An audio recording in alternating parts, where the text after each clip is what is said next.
दूर किसी जंगल में कालू कौवा और स्वीटी चिड़िया साथ साथ दो दरख्तों पर रहा करते थे। उन दिनों उस जंगल में सूखे का समय चल रहा था और किसी भी पक्षी को कहीं से खाने के लिए कोई दाना नहीं मिल पा रहा था। एक दिन सुबह सुबह कालू कौवा स्वीटी चिड़िया के पास आता है। चिड़िया दीदी, क्या कर रही हो? कुछ नहीं कौवे भैया, मैं दाना ढूंढने जा रही थी। तुम सुनाओ, कैसे आना हुआ आज सुबह सुबह? चिड़िया बहन, तुम्हें तो पता है ना कि जंगल में कहीं से कोई दाना नहीं मिल पा रहा, तो इसीलिए मैंने सोचा कि मैं चिड़िया आपी के पास जाता हूँ और उनसे कहता हूँ कि क्यों ना हम दोनों मिलकर जंगल में कोई ऐसी फसल उगा लें जिससे हमारे साल भर का दाना निकल आए और हम किसी के मोहताज भी ना हो। हाँ हाँ कालू कौवे, जैसे तुम्हारे बड़े आबाओ अजदाद ने हमारे बड़ों के साथ उगाई थी और फिर बराबर हिस्सा भी तकसीम किया था। नहीं नहीं चिड़िया आपी, आप ऐसे क्यों कह रही हैं? यकीन कीजिए, अब मैं बदल चुका हूँ और अब मुझे पता है कि कुछ पाने के लिए कुछ करना पड़ता है। इस बार मैं आपके साथ बराबर काम करवाऊंगा और मेहनत करवाऊंगा और जब फसल पक जाएगी तो हम दोनों बराबर हिस्सों में तकसीम कर लेंगे। चिड़िया आपी, आप एक दफा मेरा यकीन करके तो देखिए। ठीक है कालू कौवे, अगर तुम वाकई में मेरे साथ काम करना चाहते हो तो मैं भी तुम्हारे साथ काम करना चाहूंगी। मेरे पास ये पड़े हैं 2 बैंगन, मेरी नानो देकर गई थी कल ही, और अगर तुम वाकई में सीरियस हो किसी फसल उगाने में तो हम दोनों मिलकर बैंगन की फसल उगाएंगे।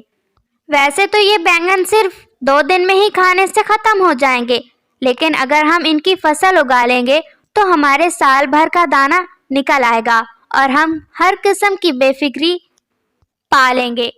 अरे वाह चिड़िया आपी, तुम्हारे अकल की तो दाद देनी पड़ेगी। बहुत ज़हीन, समझदार और अच्छे दिल की मालिक हो तुम चिड़िया आपी। हाँ हाँ ठीक है कौवे भैया, अब फिर बताओ क्या करना होगा, हमें फसल कहाँ उगानी चाहिए? चिड़िया आपी, मैं भी यही सोच रहा था।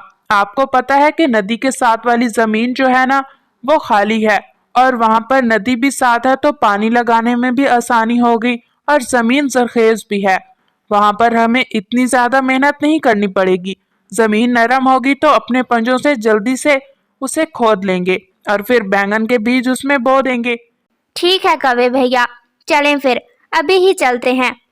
आप अपने सख्त पंजों से जमीन को नरम कीजिएगा और मैं बैंगन के बीज उसमें डालकर ऊपर से मिट्टी डाल दूंगी। ठीक है चिड़िया आपी, चलें चलते हैं। आप मुझे सारा बता दीजिएगा काम के कैसे कैसे करना है। दरअसल मैंने कभी इतना काम नहीं किया। फिर कालू कौवा और स्वीटी चिड़िया नदी के साथ वाली जमीन पर बैंगन की फसल उगाने चले जाते हैं। कालू कौवा अपने सख्त पंजों से जमीन को नरम करता है और स्वीटी चिड़िया बैंगन के बीज उसमें डाल देती है और ऊपर से मिट्टी डाल देती है। वो ऐसे ही मिलकर सुबह से शाम तक मेहनत करते हैं और शाम को अपने घोंसलों में वापस लौट आते हैं। अगले ही दिन कालू कौवा फिर से चिड़िया के पास आता है। चिड़िया दीदी, आज हमें फिर से क्या करना होगा? बीज तो कल बो दिए थे, अब आगे का काम क्या होगा?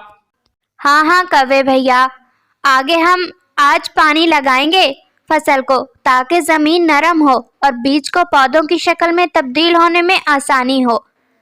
फिर कालू कौवा और स्वीटी चिड़िया आज फिर अपनी फसल की तरफ पानी लगाने चले जाते हैं और इस तरह कालू कौवे और स्वीटी चिड़िया ने अपनी भरपूर कोशिश और मेहनत की। जब उनकी फसल को पानी की जरूरत होती तो वो उसे पानी लगाते और जैसे ही फसल पौधों की शक्ल में जमीन से बाहर निकली तो उन्होंने अपनी चोंच के जरिए अपनी फसल के साथ इजाफी निकलने वाले पौधों को उखेड़कर बाहर फेंक दिया और अपनी फसल को साफ सुथरा किया।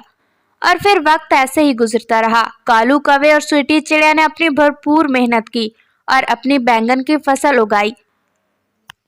कुछ दिनों के बाद ही आसमान में बहुत गहरे बादल छा जाते हैं और बहुत तेज बारिश शुरू हो जाती है, जिसकी वजह से कालू कौवे और स्वीटी चिड़िया की बैंगन की फसल को पकने में बहुत मदद मिलती है, क्योंकि उसे बहुत सा पानी मिल जाता है।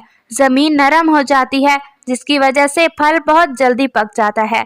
फिर क्या था, कालू कौवा और स्वीटी चिड़िया बहुत खुश हो जाते हैं। अगले ही दिन कालू कौवा स्वीटी चिड़िया के पास आता है। चिड़िया आपी, हमारी फसल पककर तैयार हो चुकी है। अब आप क्या कहती हैं कि हमें कब से अपनी फसल की कटाई कर लेनी चाहिए? हाँ कावे भैया, आपने बहुत अच्छा सवाल किया है। दरअसल जब फसल पक जाती है तो हमें देर नहीं करना चाहिए कटाई में। हम ऐसा करते हैं कि जल्द अज जल्द ही अपनी फसल की कटाई कर लेते हैं।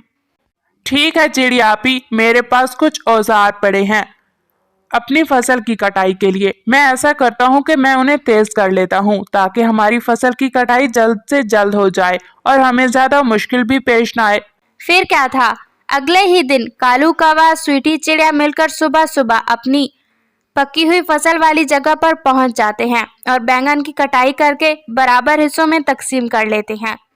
हाँ कवे भैया, इस दफा मैं मान गई। आपने बहुत अच्छा काम किया और मेरा बहुत ज्यादा साथ दिया। कोई बात नहीं चिड़िया आपी, ये सारा आपकी वजह से है। और ऐसे कालू कौवा और स्वीटी चिड़िया मिलकर काम करते हैं और अपनी बैंगन की फसल अपने घोंसले में संभाल लेते हैं और बहुत ज्यादा खुश होते हैं क्योंकि अब उन्होंने अपनी मदद के साथ साथ जंगल के पक्षियों की मदद करने का भी सोचा था। प्यारे दोस्तों, इस कहानी से हमें यही सबक मिलता है कि हालात चाहे जैसे भी हों, हमें अपनी भरपूर मेहनत करनी चाहिए और अपने लिए अपनी मदद आपके तहत जीना चाहिए।